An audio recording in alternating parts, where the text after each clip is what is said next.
Hey everybody, Wes here. Saturday's workout. We are going to have some fun with the strength. We're going to build to a 5-rep heavy bench press. We've seen some different variations of bench and push-up work over these past few weeks. So hopefully we're ready to hit that 5-rep heavy bench. If you're uncomfortable at any point in that strength, make sure you have a spotter. Okay, what we don't want is a spot where all of a sudden we don't have control of that bar and we got nowhere to go with it. So make sure you have a spotter. We'll have plenty of people, plus myself, in class that day to help. On the bench, as we lie down, imagine that I'm lying down. When we start with that bar on the rack, okay, we want to make sure we're nice and set with those shoulder blades pinned back against the bench.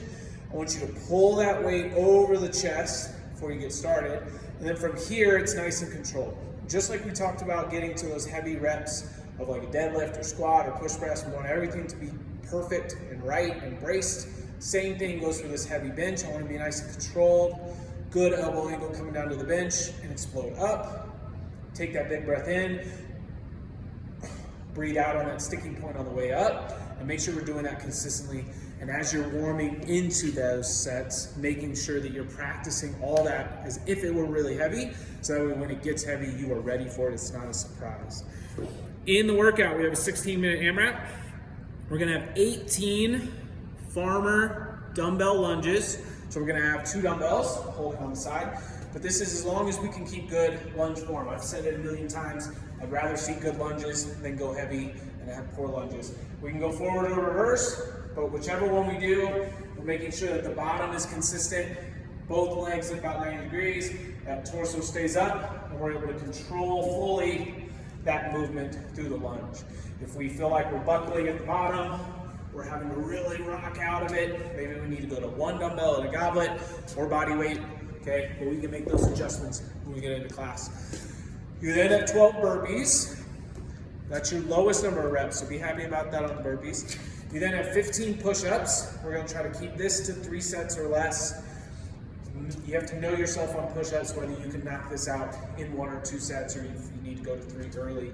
But it's not hand release, but we still want the chest to hit the ground in between the hands on each one, and we want to make sure that body is moving straight up and down and together.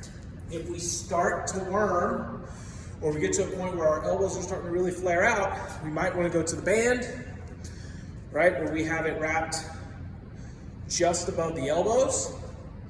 If you haven't seen this in class yet, this one really helps as you start to get fatigued on your push-ups. It does help keep your elbows in at a good angle, and it will push you up on the way up. So whether you're going from the toes or from the knees, you can still get a good push-up rep out of it instead of having to really fight those elbows from flaring out or worming as we go. And then you'll have 18 sit-ups. We want to try to stay unbroken on that. Steady pace on the burpees. Dumbbell lunges, trying to be unbroken as well, and it's a lot of them, so pick an appropriate weight for that, okay? 16 AMRAP, have fun with bench press. We'll see you all on Saturday.